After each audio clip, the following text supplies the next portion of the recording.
Il y a des décisions qui tracent le destin d'un cheval, des choix qui définissent son tempérament, sa santé et son avenir. Parmi elles, une fait débat depuis des siècles, la castration.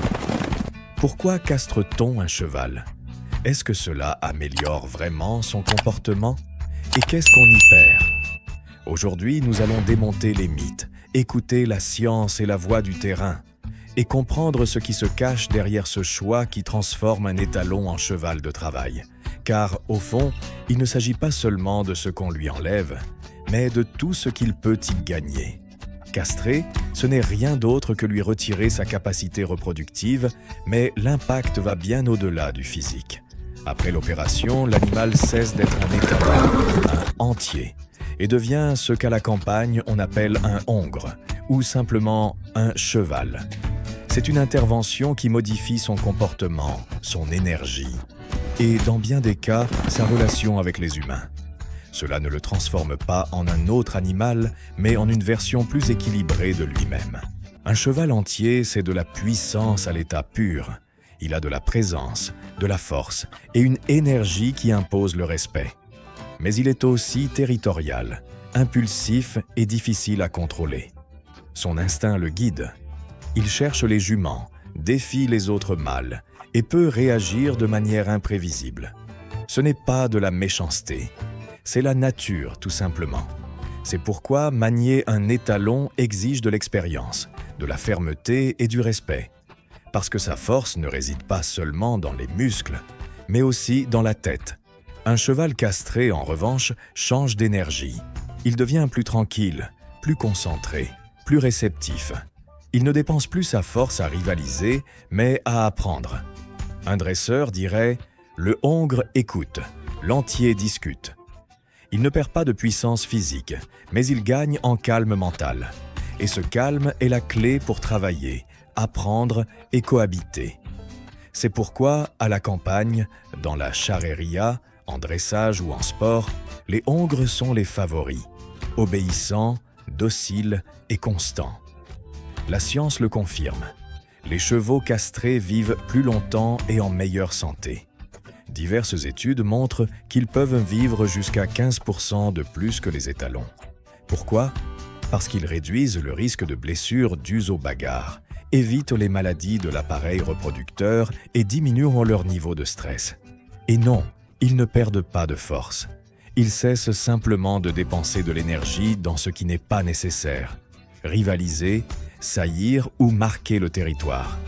Toute cette vitalité se transforme en performance physique et en longévité. Dans le monde équestre, la différence se voit. Un hongre peut être monté par des cavaliers jeunes ou peu expérimentés. Il travaille mieux en équipe, cohabite avec d'autres chevaux et garde sa concentration même en pleine compétition. Tandis qu'un étalon peut se laisser distraire par l'instinct, le castré reste focalisé sur la tâche. C'est pourquoi, en équitation, dans la police montée et dans l'élevage, on choisit les hongres pour leur prévisibilité et leur sécurité. La castration n'améliore pas seulement la vie du cheval, elle aide aussi à maintenir l'équilibre à la campagne. Elle évite les saillies non désirées, contrôle la population dans les pâturages ouverts et réduit les bagarres ou les fugues. Dans des écuries partagées, elle diminue les conflits et permet une cohabitation plus sereine entre les animaux.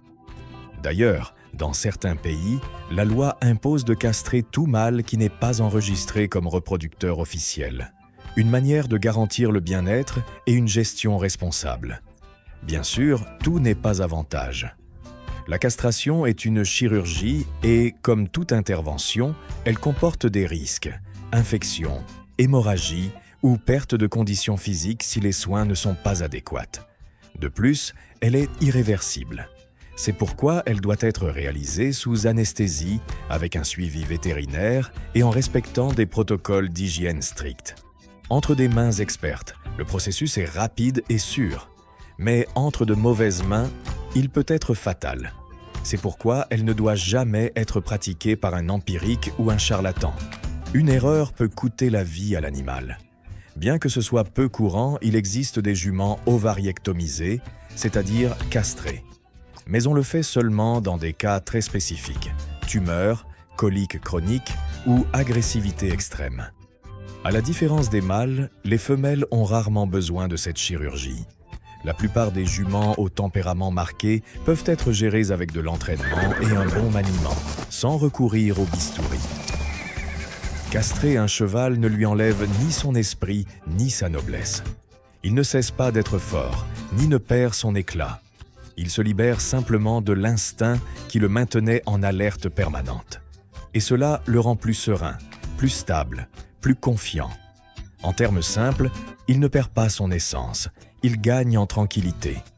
Et cette tranquillité se voit à chaque pas, dans chaque regard, chaque jour de travail. Décider de castrer ou non n'est ni une mode ni une question de commodité. C'est un choix qui doit être pris avec connaissance, responsabilité et respect pour l'animal. Chaque cheval est différent et chaque cas mérite une évaluation vétérinaire. Si elle est alors bien réalisée, la castration améliore sa qualité de vie et sa relation avec l'être humain. Si elle est mal faite ou sans nécessité, elle peut entraîner de graves conséquences. C'est pourquoi, avant de décider, il faut écouter à la fois la science et l'expérience du terrain. Castrer un cheval, ce n'est rien lui enlever. C'est lui donner la chance de vivre plus serein, plus concentré et plus longtemps. Au fond, ce n'est pas une perte, c'est un équilibre. Car chez chaque cheval, entier ou hongre, bat toujours la même chose. La noblesse, la force et l'intelligence de l'un des plus grands animaux qui ont accompagné l'être humain. Et maintenant, je te pose la question. Qu'en penses-tu ? Crois-tu qu'un cheval castré perd une partie de son essence ou qu'il y gagne en qualité de vie ? Dis-le nous en commentaire. Et si cette vidéo t'a plu, abonne-toi et rejoins notre communauté. Chaque semaine, nous explorons le monde animal avec respect, passion et connaissance.